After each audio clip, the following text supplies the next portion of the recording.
My friends and I found an abandoned oil rig, Part 4 finale. Link to Part 3, the silence was broken only by Savannah's uneven breathing and Maria's quiet sobs. The harsh glow of the maintenance corridor flickered intermittently, casting our solemn shadows dancing across the rust-stained walls.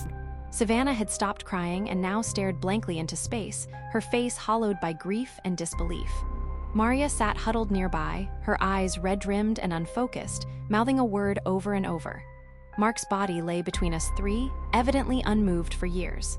None of us dared speak. Words felt useless. All that remained was the cold, creeping dread. I checked my watch again, though I knew that by now, time had ceased to mean anything. I thought back to Mark, his panicked insistence that we only had 5 hours left, even though we had closer to 7.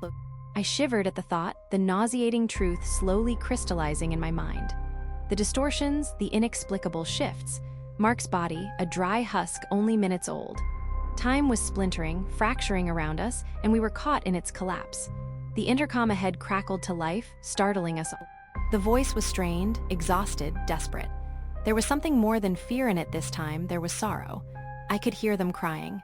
Please, please come back, I know you're hurt. I know it seems hopeless, but I think there's still a chance.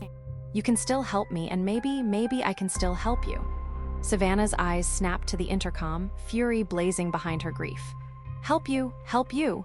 Mark is dead. Julian's dead. You promised us answers and safety, and now they're gone. What do you want from us? Her voice cracked, breaking into choking sobs as she collapsed against the wall. The intercom sat silent for a long moment before the voice spoke again, almost a whisper. I'm so sorry. I thought it would go differently this time. But please, I think things can still be made right. I need your help. Savannah, Maria, Elijah, we can make sure it goes right. We can make sure they never die. Maria's head shot up, her eyes suddenly clear, desperate hope cutting through the tears. She rose to her feet, her legs shaking but decided. You said that last time, and now both Julian and Mark they're dead. That can't just be undone. Static buzzed softly through the speaker, punctuated by the faint dripping somewhere far away. You've seen it already, the voice said softly. How time here is broken. We're caught in something we don't understand, but if you can get to me then, I can help. There's a console in the room I'm in, and I think it controls the facility. I don't know how to use it, but together we might be able to fix it. Together, there's still hope. The speaker clicked off abruptly, leaving the three of us staring at the floor. Savannah looked hollow and defeated, Maria desperate. Both of them turned their heads my way, and I realized that now, the decision fell to me. I swallowed hard, forcing down the lump of dread lodged deep in my throat. My voice trembled. We don't have a choice, I said. We could leave now, but 28 hours in the lander could become 1,000 years, and we just end up like Mark, or we move forward. Maybe we can, I don't know, go back and save them. Maybe we have a chance, but only if we keep going. Savannah's face darkened, defiance struggling against despair. After a long pause, she stood shakily, tears still streaming down her cheeks. I can't leave Mark here, not like this. Maria moved closer, placing a gentle hand on Savannah's shoulder. She gave me a look, and I sighed. I stooped down to the ground, gently picking Mark up. His withered corpse was much lighter than I'd expected, dried and lacking all substance. I stood and silently made our way to the junction we'd now crossed several times before. Savannah trailed behind as I carried him down the unexplored corridor straight ahead, marked as habitation. It didn't take long to find a suitable place to lay him to rest. A door to our right laid cracked open, and inside was what appeared to be a communal bedroom. One bed stood out among the rest, positioned neatly in the middle of the room, illuminated by a single light from above. The sheets were dusty and ragged, but neatly laid across the bed. Maria gently lifted the sheet, coughing as a cloud of ash and dust arose from beneath, tattered and rotted clothes filling the space under the sheets. Savannah gently removed Mark's boots, and I laid Mark down in the bed, amidst the ash and the tattered rags that matched his.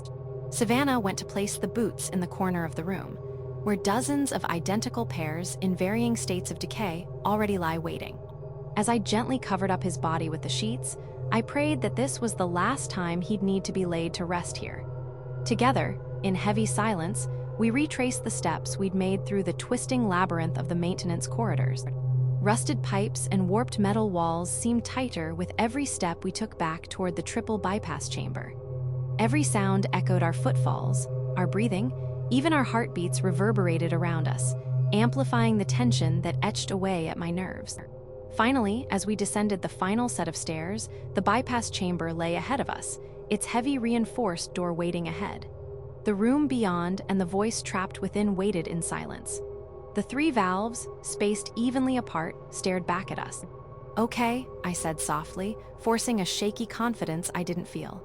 "Savannah, Maria, and I made it down here before, and to get through each of those needs to be turned simultaneously. It's the only way forward. I'm guessing the pressure will force the door open fairly quickly, so get out of the way as soon as you can. On 3, we turn." We moved into position. Maria on the left, Savannah on the right, me at the center. My palms were slicked with cold sweat as I gripped the rusted wheel. 1, I heard a small sob from Savannah. 2, Maria closed her eyes, mouthing something silently, Julian's name. 3, the valves turned, metal grinding against rusted joints, groaning in protest until something within the walls clicked into place. A loud hiss echoed through the chamber as ancient locks disengaged. We backed away quickly, waiting for the door to swing open before us. The door cracked slightly for just a moment, and cold, damp air rushed out, filling the room with the smell of salt and decay. As it did, my stomach lurched, as a familiar blue shimmer shot through the air. As I blinked, I gasped in shock to find myself when I stood seconds prior, immediately in front of the door. As the door creaked and begun to swing open rapidly, I leapt back just in time to see another flash pass through Savannah and Maria.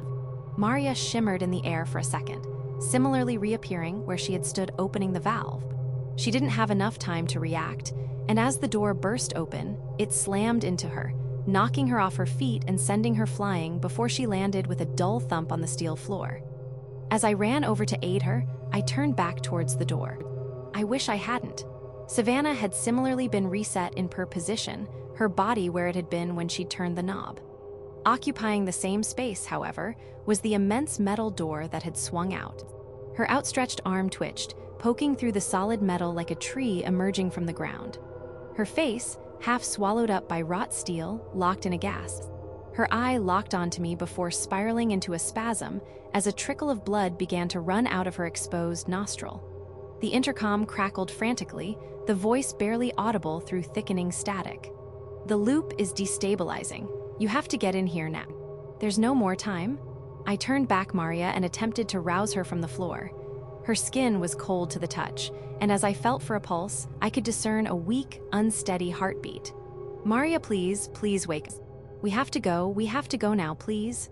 No response. I looked towards the outstretched door. Inside was our last chance at fixing this. We couldn't wait a second longer. I pulled Maria into a fireman's carry and trudged towards the outstretched door. As we crossed through it, it slammed shut behind us, and I heard its 3 mechanical locks click shut. The room inside was almost as cavernous as the one we'd encountered in the research wing, its high ceiling swallowed by shadows. Countless monitors flickered around us, screens cycling through meaningless data and distorted video feeds. Thick bundles of cables snaked along the floor, disappearing into a pit almost as large as the one that had swallowed Julian up. Immensely large pumps filled the room, some pipes siphoning from the depths below, while others passed through the wall to whatever chamber lay ahead. Across the way there was another heavy bulkhead, emblazoned with familiar white letters. W&H Temporal Anomaly Containment, Observation Deck. A terminal beside it blinked urgently. I carried Maria across the hall, and without hesitation, I moved to the control panel, hands shaking as I attempted to access the observation deck from where the voice called out. A new warning flashed on screen, bright red. Containment compromised, observation deck flooding imminent. Manual override required. As I stared at the screen, the intercom hissed to life, frantic now. "Through the door, hurry. I'm in here, activate the purge and get inside. Please, it's almost too late." I slammed my fist on the override. The chamber shook violently, alarms blaring as all the pumps in the chamber shook violently and began furiously pumping water into the pit below. Beside me, Maria coughed suddenly, her body shaking against the wet floor as she began to seize. I rushed to her side, lifting her gently, panic rising in my throat as I found her pulse become more erratic, her breathing shallow. "No, Maria, come on, stay with me," I shouted desperately, but she lay unresponsive in my arms. I turned back to the intercom, fury eclipsing my fear. Did you know? Did you know that I'd be the only one to make it this far? Has this all happened before?" The voice crackled back, broken and defeated. "I'm sorry, please, just open the door," rage overtook me. A boiling, uncontrollable anger. "I won't let this happen again. I can't let you live." My hand hovered over the control, hesitating and trembling, then slammed onto the flood control override. The pumps paused for a moment, and I heard them roar back to life, pumping water back into the small room. Water roared violently behind the bulkhead door, overwhelming the speakers, drowning out the voice's anguished screams. I waited until the room fell quiet again. Then, with numb fingers, I reactivated the pumps. Slowly, the floodwaters receded behind the sealed door, leaving the chamber silent once more. The door hissed open, and with Maria limp in my arms, I stepped inside. She was cold in my arms, her head resting against my shoulder, her breath slow and faint. The observation deck was quiet. Water pooled in shallow layers across the floor, sloshing beneath my boots as I stepped forward. The monitors inside still hummed with life, bolted to the floor and walls, seemingly waterproofed. Banks of equipment lined the walls, lights blinking in slow, useless rhythms. A ring of thick conduit cables fed into a central pedestal, at the center of which stood a chair, its frame dripping with more of that strange, blue fluid we'd seen in the research wing. It oozed from the machinery like blood from a wound, seeping across the floor and spiraling through the water like octopus ink. Everything here smelled of salt, copper, and something sweetly rotten. And then I saw them. My breath caught in my throat, and I froze mid-step. Floating in the far corner of the room were two bodies, face down on the floor in a swirling pool of that blue ichor, like insects in amber. The nearest one was wearing my clothes. I walked over, steps unsure, with shaky breath. I stared down at my own drowned face, eyes wide and blank, a tangle of dark hair waving in the shallow water like seaweed. Next to the other me, her hand barely touching mine, was another Maria. I staggered back, nearly slipping on the wet floor as I felt my body lurch to vomit, disgust surging through me. I looked down at the Maria I carried, real, injured but breathing, and then back at her lifeless corpse. This had already happened, and it was happening again, or hadn't happened yet. I didn't know anymore. None of it made sense. Things were folding in on each other like houses in a storm. Julian, Mark, Savannah, me, Maria, we'd all been here before. We were here now, and maybe always. I set Maria gently down into the chair, brushing her wet hair from her forehead. Her pulse was still weak, but steady. I glanced up at the camera in the corner of the room, blinking slowly through condensation. It was several hours before I couldn't stand to look at our own bodies anymore. With effort, I hoisted them up and pushed them into the pit that lay in the chamber behind me. It wouldn't matter, there would be another chance. That wouldn't be me. My hands trembled as I sat at the terminal beside the chair. The keyboard was stiff, half of the keys jammed with salt and rust. I wiped the screen with my sleeve, and a prompt appeared. Satellite uplink standby, connection active, online messaging on standby. I stared at the cursor blinking back at me, and I began to type this all out. I don't know who will find this, or when, or if anyone even can. My name is Elijah. I came here with my old Urbex group, Mark and Savannah, my sister Maria, her boyfriend Julian. We were just supposed to explore a rig, one last big adventure. I've watched them all die, one by one, some more than once. Time is broken here. It loops, collapses, but it always ends the same. I think I've reached the end now. The chamber is starting to flood again. The water's creeping up past my boots. Maria's still unconscious beside me. I think she's breathing. Maybe this time, she'll wake up before it fills the room. I want to believe we'll get out. I want to believe this isn't the end. But if it is, if this message somehow gets out, if this upload reaches you, whoever you are, don't come looking. Don't follow the signal. The pumps are failing again. I'm looking at the monitor beside me, flickering with the video feeds of the facility. As I write this, something is catching my eye. One of the feeds is labeled Cam01, Surface Platform. I can see the helicopter. I can see us unloading our bags. Tiny on the screen, just dots on the helipad, but I'd know us anywhere. Mark, Julian, Savannah, Maria, and me, we've just landed and we're laughing. Alive. I'm watching myself comfort my sister as she stares out into the blackness of the sea.